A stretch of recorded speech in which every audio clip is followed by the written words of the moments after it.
Hi everybody, this is Dianne Devitt. Thank you for joining me today as we continue our series on security, especially focusing on event security. And I'm very happy to introduce our guest speaker, Joe Russo. Joe, I'm going to let you tell us exactly what your title is and the company that you work for and what you're responsible for. Great. So I'm the Senior Vice President of Executive Protection at T&M Protection Resources, LLC here in New York City. That's a mouthful. It is. A lot of protection in there. Takes a while, right? So part of our series that we've been speaking about is how security has evolved from the guard to an integral part of a corporation's plans in travel for not only the people at meetings and events, but also the C-suite and the executive management, which is what your area is, Joe, right? Uh-huh. Former presidential detail, I might add, with President Clinton and Senator Hillary Rodham Clinton. Without even going to that, we had the pleasure to work together at the Clinton Global Initiative, right, which from an event point of view was extraordinary, right? I mean, how many heads of state, and it was, I think the objective of that and the whole foundation of it really did truly bring the world together. Sure.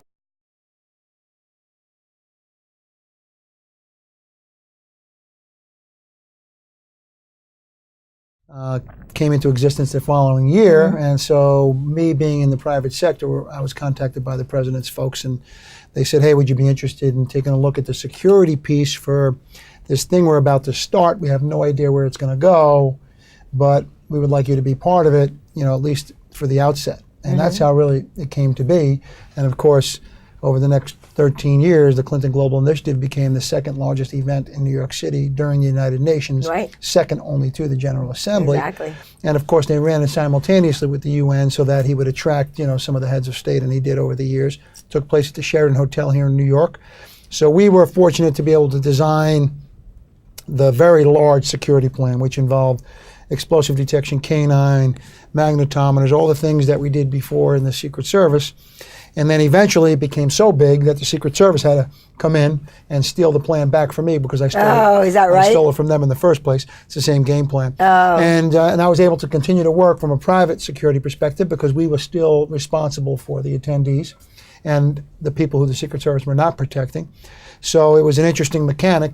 I was able to still work with some of my old colleagues there until, of course, the CGI came to an end after the 2016. Well, listen, my friends at the Sheraton, they did a great job too.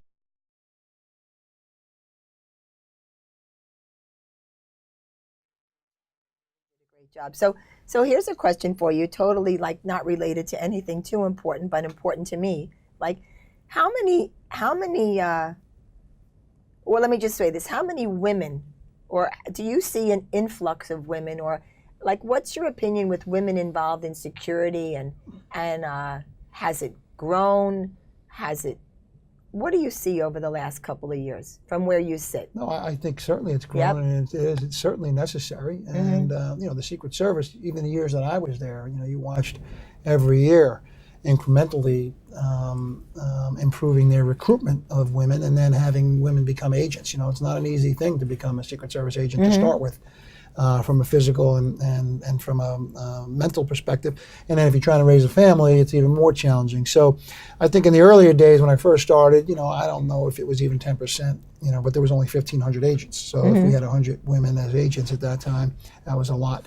But over the years, and especially now, it's grown much more than 10%, certainly as an agent in the position.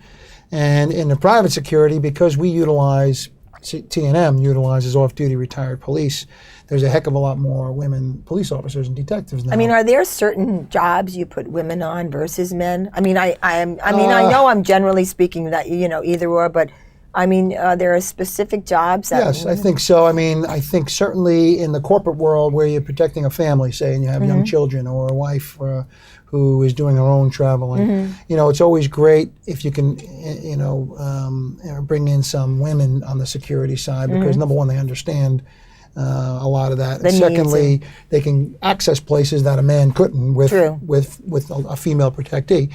And I think a lot of times the female protectees appreciate having a female protection agent around, Right.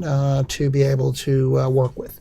So, I don't think there's anything more specific. I mean, women can do just what the men do, men can do what the women can do, but there certainly are some sensitive situations where you at least should have a woman on the team. It's like a better fit. Of course. It's a better fit. I mean,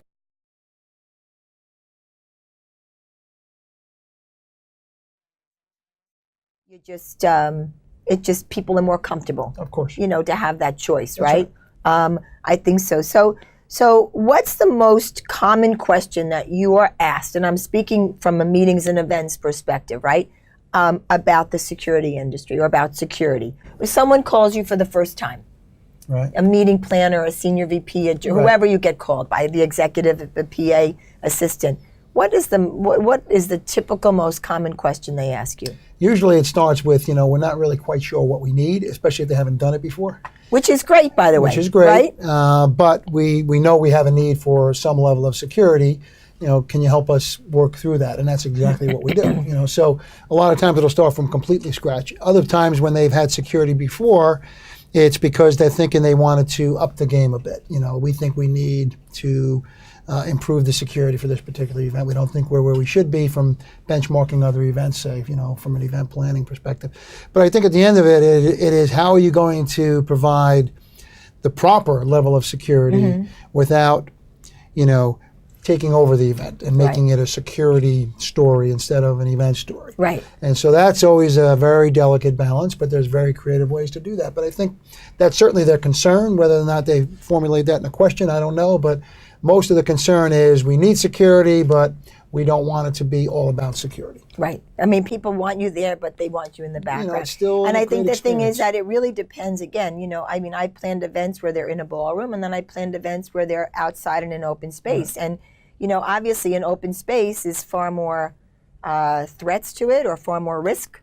And it's like, where do you station people, and how do you protect it? And I think that's the beauty of working with someone like you and your team, because you can get in at the beginning and just get that peace of mind. I mean, it's just peace of mind. And it's funny because when I teach event management, I can make any room look fabulous. I can hire any entertainer you want, production, caterer, whatever it is. But I always tell people, you start with risk management, the guidelines, what you need, and then you build everything from there, because it's so important. So what are your tips? If you had to give tips to the meetings and events industry, right? Somebody calling you, like Joe's tips, what would they be? Because the way we look about meetings and events is that they never end, right? There's a cycle now. So there's the pre-event planning, there's the during and on-site, and then there's the post-event, right? Thinking about those three categories, like pre-event, what would your tips be? Well, certainly, as we just discussed, you need to get security in very early as you possibly can get them involved, because they can have some input in the event planning stage, even prior to the venue selection. So if you have 5 venues you're considering, you might want to have a security professional involved to tell you, from a security perspective, which one might be more conducive for a security plan, depending on the event itself. And then moving from there. And then the other thing is, you really need to know what the risks are ahead of time. Are there risks, for the people attending? What is the event itself? Are we anticipating an adverse reaction from public and demonstrations and protest groups? So you really need to establish all that prior to even starting a plan, really. And then the space itself. Is there a disgruntled employee? Right. I mean, because that would also get into security, right? A risk, right? Sure. And then, of course, if you're having it in a place like New York, what else is going on in New York during that time? As we just mentioned, the CGI 1,000 things took place during the UN. So you need to be very much aware of the street closures, police activity. When the President of the United States is moving about town, what's going to happen? I am out of town in September, in case you wonder. It's not a bad idea. So there's a lot of things that you should get involved with early on with your security professional. During the event, as we talked about, I think it's very important these days to have some type of social media monitoring asset, so that you are aware of, from a security perspective, much like the event folks are aware from a marketing perspective, what people are talking about what their interests are with the event. Are there groups planning anything as far as demonstration and protest? Is there language that you might be concerned about, or people who are having an unusual interest in that event? All those things to include what else is happening around the event. And so all of that part of the planning is done by professional analysts who are looking at the high volume, able to streamline and decipher specifically what it is they're looking for, and then disseminate that out to the security professional and the event planners so that it comes across in a legible, short report so that you understand what it is that's important. Yeah, you know, it's interesting, like, because not even a few years ago we would never have thought about that, the value of a hashtag, say, in planning this. And, you know, I wanted to share this with you too. One of my colleagues, Bob Estrin, he and I just met recently at a conference, the special event conference in January, and he's very involved in the safety. Now, I know that's different than security, but safety and security in the production industry. And so we're now translating this. So I have to say to you that in the next year, and I'm the incoming president for the Live Events Association, and we are focusing on producing a whole day on safety and security, because it's just so important to everyone moving on. It's like it's not going away.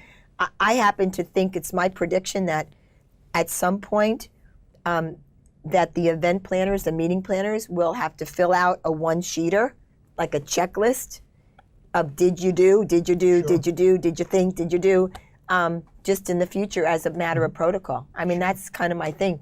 So, all right, so during would be the social, and then the obvious, like, in terms of communication, I always like to tell people, if you have 10 security officers, you're only speaking to one. Right. Like, who's your lead person? Sure. Right? So, you know, certainly the emergency planning piece is very important to do before and actually during the event. Obviously, everybody needs to know and be on the same page as far as the event staff goes, security, production.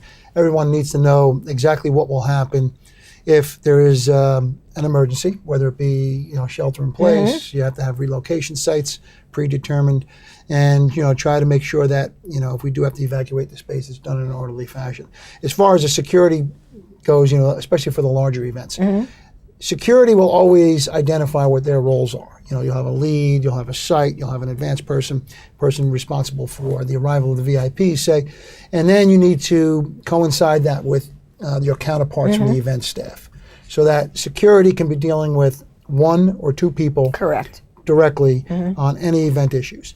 If anybody on the event staff, and, you know, the event staff could be 200-300 people, you know, at any given time to include production, has any security issues, questions, concerns, they can streamline it through their point of contact to security. That's usually me, and then I go to security. That's right. And I think you brought up a really important point too, which is there isn't a meeting or event, a major meeting or event that I haven't done, and actually most of them that we have a risk management meeting. If it's a smaller one, then we incorporate it as part of our pre-con, what we call a pre-con, like a pre-convention, pre-conference meeting, but always risk management, because, for example, and I know this, there's a certain protocol at a hotel, for example, you know, where I could be hiring one of your guys, or one of your people, but if we're at the hotel, their director of security, we have to work with him and defer to that. So there's a whole protocol involved, is the point I would like to make here. And then in terms of post-event follow-up, are there anything you can think of with that? Like, well, I think the immediate post-event people forget about, and we talked about it the other day, is,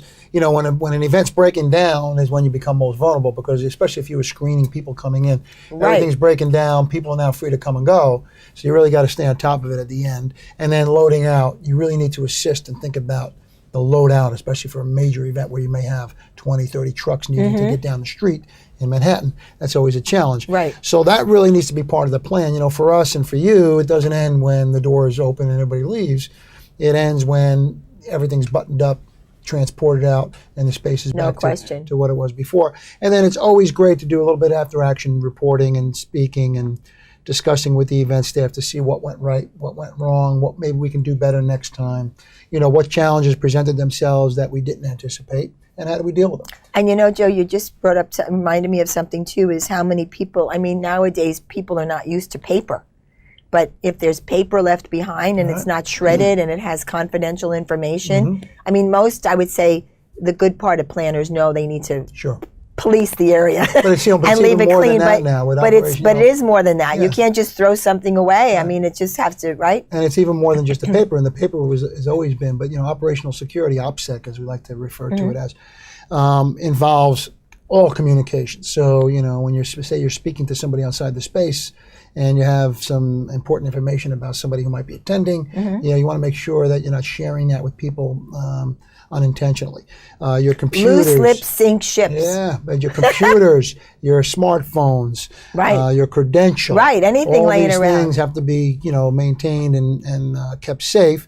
And of course, if there is a compromise, say you lose a credential or you lose your phone or the schedule, you need to let security know that right away so that they can mitigate that issue. Right, and that's a good point. So again, so in pre-planning, make sure when you design your credentials and your badges, that your badges have deliberate symbols on them, for example, of maybe different color codes so that security knows what colors represent what, or if it's a credential to get into a pass, that people really can see it ahead of time in your risk management meeting so everyone really understands what their role is. So this is like, I love this, I'm like, I really love this stuff. This is like really, I want to be hired as an agent now. So Joe, let's just wrap up. Sure. Give me a quick one on like your personally. What do I know? What do I not know about you? You love Italian food. Can I kind of like presume that? I love Italian food. My wife's name was Russo before I married her. So, no way. So we had a lot of Russos at our wedding. Wow. I played football in college. I was the captain of my team in Iona. I was a Division III All-American. Yeah. I tried out for the Dallas Cowboys in 1980, of course, before they even had helmets, I think. So that was really what I wanted to pursue as a kid, as we all did when we were young people growing up, and especially in a place like New Rochelle where everybody wanted to be a sports hero. Right. But really that transcends into, being an athlete, especially for the Secret Service. The discipline, the sacrifice, and the teamwork. There's no I in team. Well, you need a solid background. Right? You need to be the real deal. And even in event planning, think about event planning, right? Yeah. It has to be, as we talked about the other day, a collaboration between security, event staff, production, but it's all about a team.